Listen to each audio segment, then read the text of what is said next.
तुम्हाला दोघीला तर आज फिरायचं आहे सुद्धा वैशू, आणि तू तर रानात येऊन बसली इथं. सगळा मेकअप गेला खराब होऊन मातीत काळ्या. तशी तू बी काळीच आहेस, पण तुमच्यामुळे झालंय सगळं. मला फिरायला जायचं होतं, आडवं घातलं. अगोदर घुलिवलं फिरायला नेतो आणि पुन्हा मग आडवं घातलंय. आणि कुठं जाऊ मग? रानात नाही येऊन बसू तर घरी बसले असते ना. तर मी सगळ्या शेजारण्याला पाजारीला मैत्रिणीला सगळ्याला सांगितले फोन करून की मी आज गार्डनला चालले, मी आज फिरायला चालले, मी मॉलला चालले, फिनिक्स मॉलला चालले, इकडे चालले तिकडे चालले. माझा किती अपमान झाला असता. त्यांनी जर मला विचारलं तुझे फोटो टाक म्हणून, तू काय टाकू मी? ढेकळातले टाक ना, हे ढेकळातले फोटो असे मस्तपैकी काढायचे, देश टाकून असे.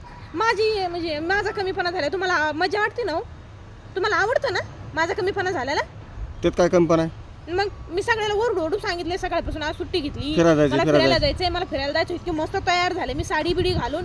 तुम्ही फिरायला नेताना म्हणून आणि तारीफ करताना म्हणून तारीफ करायची लांबच राहिली तुमची. पण फिरायला सुद्धा नाही नेलं. मग तिथं सगळ्याच्या तोंडावर बसण्यापेक्षा रानात आले. त्यांना काय म्हणणार माहिती मी? त्यांनी जर म्हणलं ना की फोटो टाकू, मी त्यांना म्हणणार ना फोटो काढायलाच कोण नव्हतं.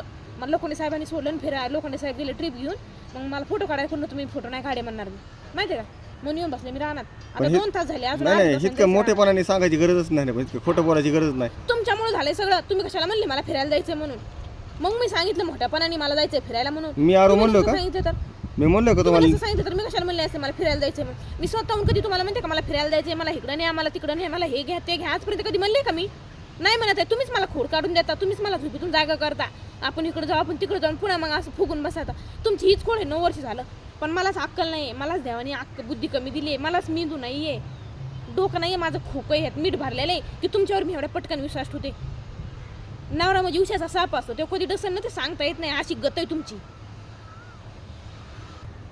मला एवढे नाव ठेवायचे, एवढे नाव द्यायचे. किती नाव ठेवलेस मला तू आज आतापर्यंत? माझ्या आई वडिलांनी एकच नाव ठेवले, सुनील माझं, घोगऱ्या वाटून सारे गावात. चुकीचं. तुमच्या आई वडिलांनी नाव काय ठेवायला पाहिजे माहिती का? सुनील नव्हतं ठेवायला पाहिजे, खडूस ठेवायला पाहिजे होतं. खडूस ते शोभला असतं तुम्हाला. ते चुकलेत नाव ठेवून. विचारणारे बी गेल्या आता त्यांना आईला की आई तुम्ही ह्यांचं नाव असं का ठेवलं? ह्यांचं नाव खडूस ठेवायला पाहिजे होतं. आजपासून तुमचं नाव खडूस. लोखंडे साहेब नाही ना, काहीच नाही. चला आपण फिरायला जाऊ. चला मला नाही यायचं, जा आता, सगळा मुराद झाला. चल चल. ए वैशू चल ना. नाही यायचं मला. बरं चल, आता गाडी दारामध्ये मी उभा केली आणून जायचं. घेऊन जायचं आता मी कोणाला नेणार? अरे तुला यायचंय का? नको नका तर बसा मग. चला मी जातो एकटा. जा.